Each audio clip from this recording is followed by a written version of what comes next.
Capgemini would like to welcome you to this webinar, Retail Revolution, Transforming Operations for the Future. I'm Alan Jackson. I'm the America's Partner Executive Lead for ServiceNow Partnership at Capgemini, and we'd like to welcome our guest speaker, Brendan Witcher, Vice President and Principal Analyst from Forrester. And from Capgemini, we have Ozzy Dardras, who leads our Enterprise Service Management Center of Excellence for Capgemini, and also Hugo Gordillo, ESM ServiceNow Enterprise Architect with Capgemini. But we're not just talking about IT today. We work with senior leaders and C-suite executives all over the organizations. We have business managers, operations managers, franchise owners, franchise relationship managers, and more. And I'd like to kick it off with Ozzy. Ozzy, what digital initiatives are retailers investing in today that's in direct response to changing customer expectations? So first of all, thank you, Alan, for the question. So in today's world, retailers are really having to cater now with this level of customer that is very technical savvy. They're very dependent on their basically on the digital platform for the shopping needs. And they have an elevated expectation for the experience that they get. They want to be able to get what they want anywhere they want it, whether it's in a store or online, or be able to get it very quickly.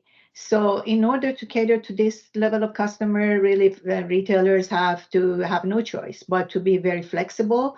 They have to be very agile, and they have to, the technology, be connected and stay engaged with the customers.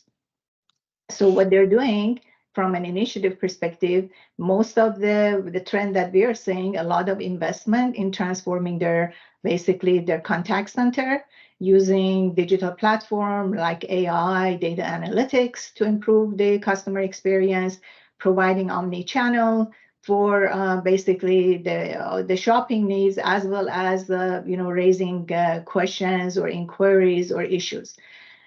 Also, what we see a trend in is basically investing in optimizing and automating the processes. And it's not only the IT processes and support processes, but also the in-store operation. So that's where everybody is investing in terms of transforming to be able to provide a seamless, fast service, as well as improve the customer experience.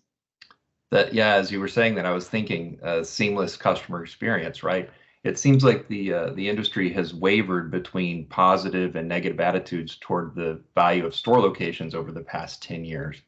Why do you think that is, and will it continue to shift in the future, Ozzy?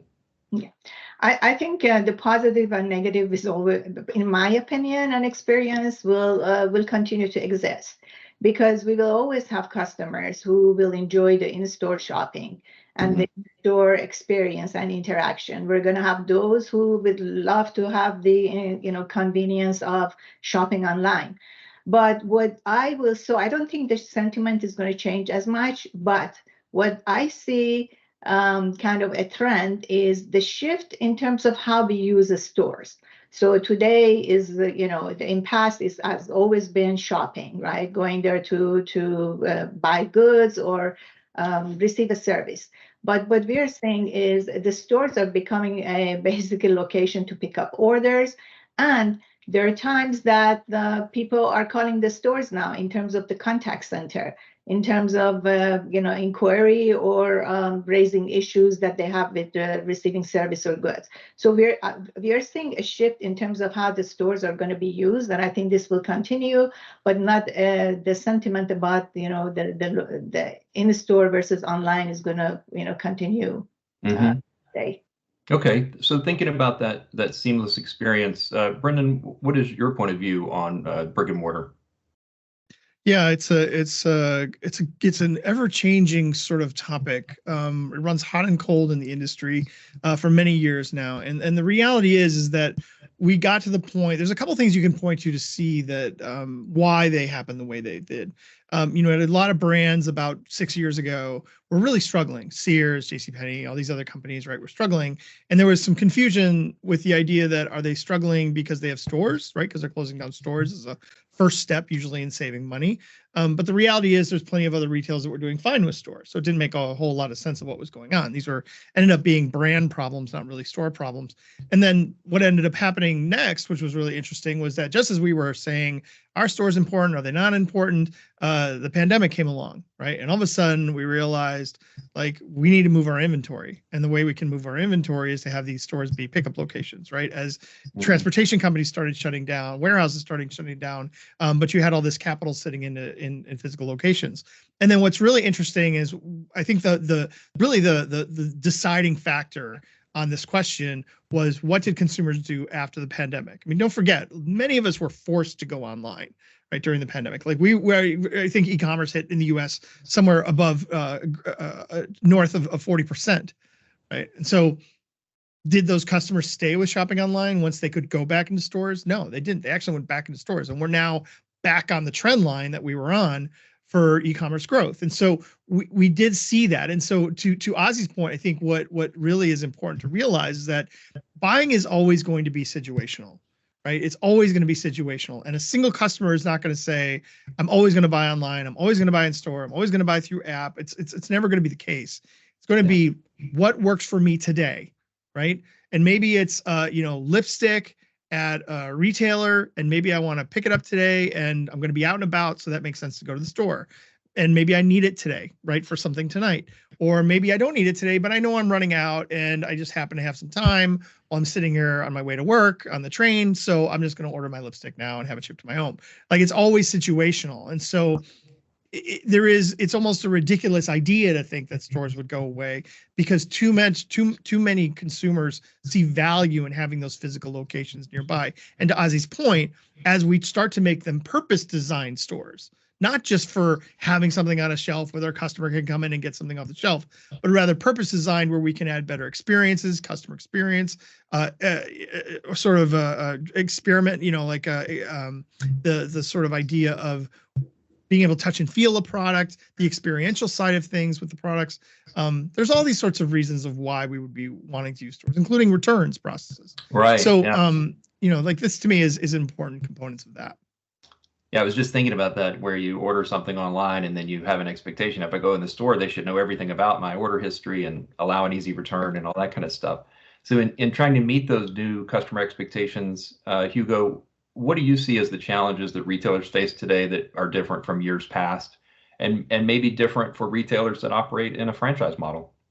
Yeah, it's a great question. Thanks, Alan. And it's such an interesting topic, because it's definitely, as Brandon was saying, we've post-pandemic, during pandemic, we got used to shopping a certain way, but it's really translated into customers, we're all more savvy. We have greater expectations for, do you know who I am? Do you know my preferences? Do you know all the things that about me, so that you can properly, service my needs and things like that. So from when you look from a retail perspective and think of, how, you're asking about how it was in the past to today, and really how, as a company that's got a franchise model, you're looking at expansion. How are we going into new areas? How are we opening up new shops, new stores in different locations? Maybe you have a small kiosk, or maybe you have, like even at in Whole Foods, you see an Amazon return kiosk there. So we're looking for ways to interact that are much more meeting our needs. So as a franchisor, and you're looking to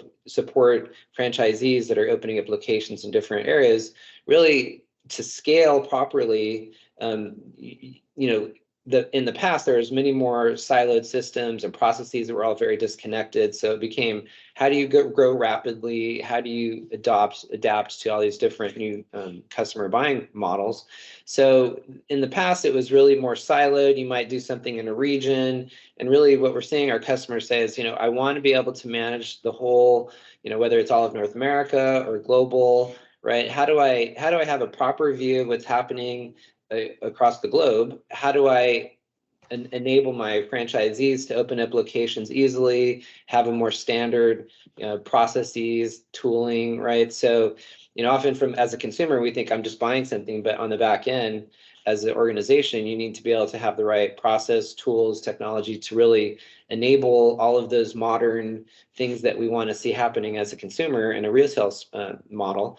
And so when you think of, there's the technology piece, but then there's also support. So if you've got a franchise, how do I support a kiosk or a POS or something that's in a particular location? And it might be different in California than it is in New York or something, right? So customers really want something that's robust, that's going to be able to support complex, multiple service providers in different regions, and really ultimately give a good customer experience. So, if you've ever been into a location and you're trying to buy something and it fails, you're immediately frustrated and you might even think twice about going back. So being able to service those things quickly in a way that's going to really not impact the business at the locations space, you have to be able to deliver that quickly and timely. So there's really is a more of a drive to do more with less. There's cost considerations for everyone. So how do you really drive ahead with technology, leverage all of the latest things that we've got to give a good customer experience?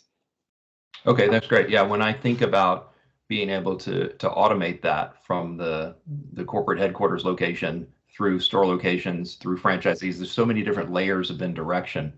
So in your research, Brendan, you talk a lot about understanding OX or operational excellence, and that being just as important as the customer experience for finding success. What research led you to that conclusion, and what do you think retailers are failing to understand when it comes to operational excellence? Yeah, I'm surprised to say this, but I'm coming up on my 10-year anniversary as an analyst.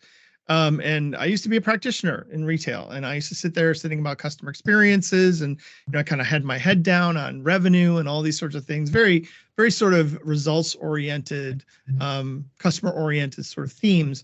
But when I came to Forrester, I kind of carried that with me, right? But as I talked to more and more retailers and I really dove into their problems, I started to realize that so many of their problems are not that they don't have a good vision for what they want from a customer experience, is they really can't operationally execute it because they don't have the technologies that they need. They don't have the systems that they need connected together to create that sort of experience. So in many times, it's sort of the cart before the horse idea, is that we have a vision, but we just don't have what we really need operationally to do those things. And the challenge, quite frankly, if I may be blunt, is that too many times, too often, people get their view of what strategy looks like from the media, right? They'll say, oh, look at this sexy thing that so-and-so is doing, at this company or that company on, on CNBC or whatever it is, right? And that's all well and good. But what you don't hear about in the media is the very unsexy stuff that needs to get done to make that sexy stuff work, right? I love being on stage with my panelists when I'm at these shows and at events, and we get into it, right? We start to say, well, that's all well and good that you did that, but let's talk about what you really needed to do to get into that. And the audience is always surprised at how much work it took for something so simple that you want to execute on behalf of either the customer, sometimes the employee, sometimes the manager of the store, right? It's both, but just the ability to do those things takes so much planfulness and so much understanding of how your technologies work together with the processes and the people and the policies that you have to make that happen. And this is where I see companies fall down. They don't fall down on having a good idea about what they want customer experience to look like. They fall down on that operational excellence, right? Just like the idea of, you mentioned buy online, pick up in store earlier. That's all well and good, but it does no good if your buy online, pick up in store program says buy it now, you can pick it up tomorrow, right? Customer expectations are ahead of that. They're looking for pickup within an hour, right? But if you don't have the systems in place and the processes in place to be able to do that, you can't meet customer expectations. In some ways, you're creating a worse customer experience, because they probably would have been just fine if you didn't offer that service for them to walk in, grab something off the shelf and leave. But now that you say, no, you can use buy online, pick up in store, but then you fail to meet their expectations, you're actually causing more problems than if you had not had the service at all. And so in many ways, I think that what companies fail to do is they don't, just as much as when you put in a new piece of tech, like a CRM or whatever it is, you plan all that. You get all those things buttoned up. You just don't buy the CRM and say, let's wing it from here and see how it goes, right? You actually have a roadmap for doing these things. And I think having the right technologies and the right plan in place before you start to do all these things is just so critical. And that's why I think OX is that forgotten sort of element that really needs as much attention as CX. Okay, that's great. Thanks, Brendan. So Hugo, you alluded to kind of the people experience here too, as far as, what is it that we can do to address the labor challenges impacting retail, and how are we looking to address that? Because at the end of the day, you go to a store location, you're going to be interacting with employees that represent that company and maybe that franchise, or that's the face of the company at that point. What are we doing to address that?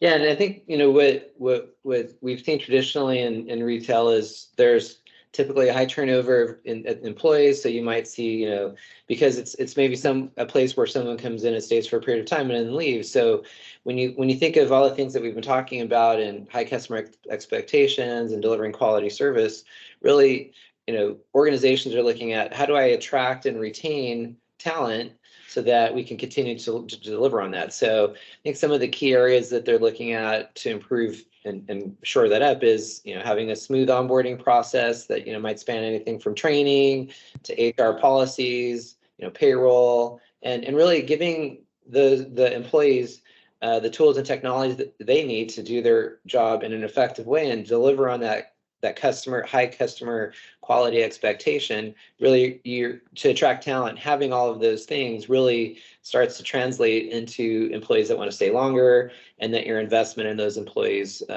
is something that you keep for a time, and it translates into better customer experience ultimately. Yeah. Okay. So I'm going to come back to Ozzy. At the beginning, we talked about those initiatives, but I wanted to drill down a little bit on the tech needed to support those initiatives. Are there challenges that retailers face in their stores with especially that franchisee model, and what those challenges that they're facing with the current state of retail tech? Okay, so with the franchisees, I want to focus on that first. There is a new level of complexity that's added to a normal retail store business. So by that, I mean, the franchisees now are becoming the customer. So we have consumers that have their expectation. Now we have franchisee who is the customer of the franchisor. And now they have their expectation of the franchisor in terms of providing support, keeping their operation costs down, being able to be communicated to when there is a new promotion or a new menu, being able to maintain their supply chain, to basically be able to respond back to the customer immediately. I want this and I want it now. So all of these, and Hugo basically kind of alluded to this, having the ability to basically for the franchisor to see how is their market doing, how are all the franchisors doing, how are they performing, their selected vendors, what's their performance. All of these are dependent on technology. And we, Hugo, myself, and our global basically offer development team, they have come up with, we have come up with several offers and solutions to address specifically the franchisees' business and challenges. One other big challenge that the franchisees have is that they have to maintain the brand, basically, expectation. So when you buy a franchise restaurant or anything else, the franchisee has to basically step up, and they have to represent the brand. And many times the operations is not, the operational support and the systems are not under their control. So that's a very, very big challenge. Now, Hugo can talk about it a little bit more, but we were looking for, how do we integrate all these store operations, all these franchisee operations, the onboarding of franchisees? How do we do that in one single platform? And this is where we started depending on and choosing, actually looking at ServiceNow and looking at, okay, can we use this one platform to address these multiple issues that the retail business and franchisees are facing, all the way from in-store operation, employee onboarding, offboarding, supply chain management, vendor management, and field service management. So these are the areas that we started looking at, and we actually have, come up with solution. And Hugo can go more into the detail. But these are the challenges, in-store operation, back-end operations, IT support, and being to vendor management, and all of these needs to work in concert, and they need to be delivered in a very low-cost manner. So that's the challenge. Yeah, that's what I've found really exciting about the solution that Capgemini has and the way we look at that, because it's not just about in B2B, you talk about the customer's customer, but now you've got like the customer's customer's customer, because you've got so many layers in there. Yeah. Hugo, do you have anything to add to that? Yeah, thanks, Alan. Thanks, Ozzy. Yeah, just to drill into that a little bit more deeply, right? So as Ozzy was saying, ServiceNow is really where, when you think of, when we talk about technology and how do we drive this innovation and transformation, and we're talking about, when we work with customers, like think of end to end, and really how are you, all the way from the person that's buying something all the way to the CIO, have that visibility, all the way across, say what's actually happening. So transparency to understand your business, how are we doing?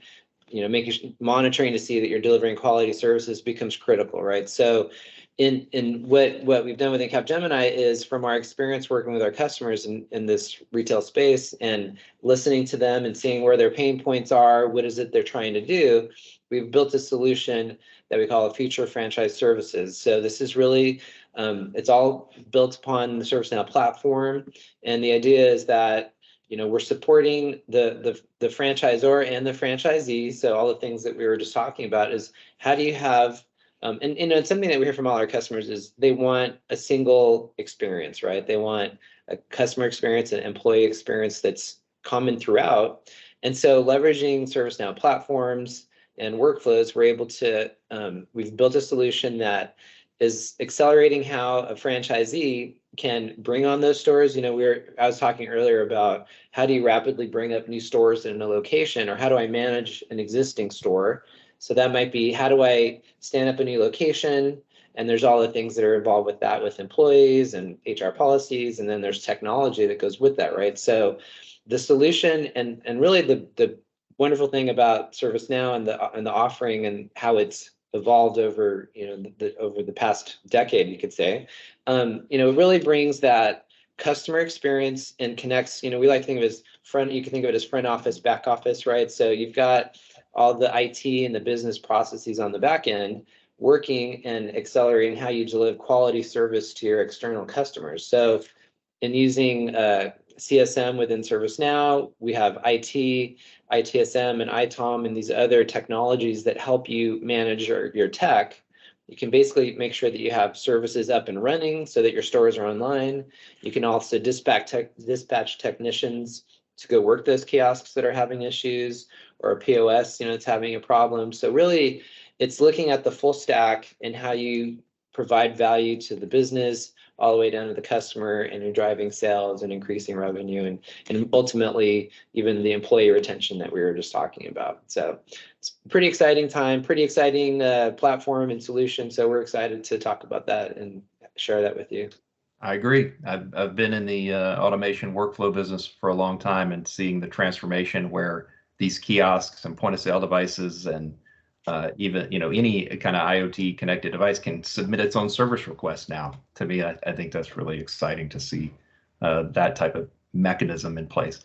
Brendan, any other thoughts about that operational excellence aspect and the store operations and this back to the seamless experience? Yeah, it's going to sound so I'm going to do a very analyst-y answer to this right now. If I kind of threw the entire transcript into ChatGPT right now, I would probably find that one of the most common words we've used in this webinar so far has been the word manage, right? Manage this, manage that. We need to manage this, we need to manage that. And of course, we talk a lot about automation when it comes to managing. But going back to what Hugo said about labor, I think it's important to notice that management often includes a person. You need a person to manage this. You need a person to manage that. No matter what your system does, there's usually something that it triggers someone to do, or someone to execute, or someone to take action on, someone to learn something, right? There's always people involved. go back to that labor thing that you asked Hugo about earlier. The U.S. Department of U.S. Labor and Statistics estimates that the retail industry as a whole will be short about 500,000 or 500,000 people that they'll need to operate their business for the next 10 years, every year for the next 10 years. Right. And so that's and to put that in comparison, that's larger than any other industry.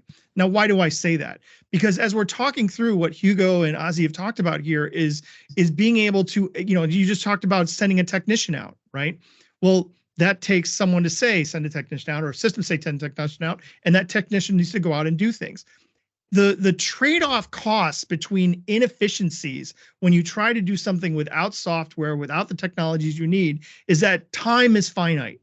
A person's time is finite. And as you take more time to do the things you don't need to do anymore, right? The manual processes, the inefficiencies in routing things, the inefficiencies in filling out forms and in doing all these sorts of things, all of those in aggregate across your franchisees, they add up. They add up in time.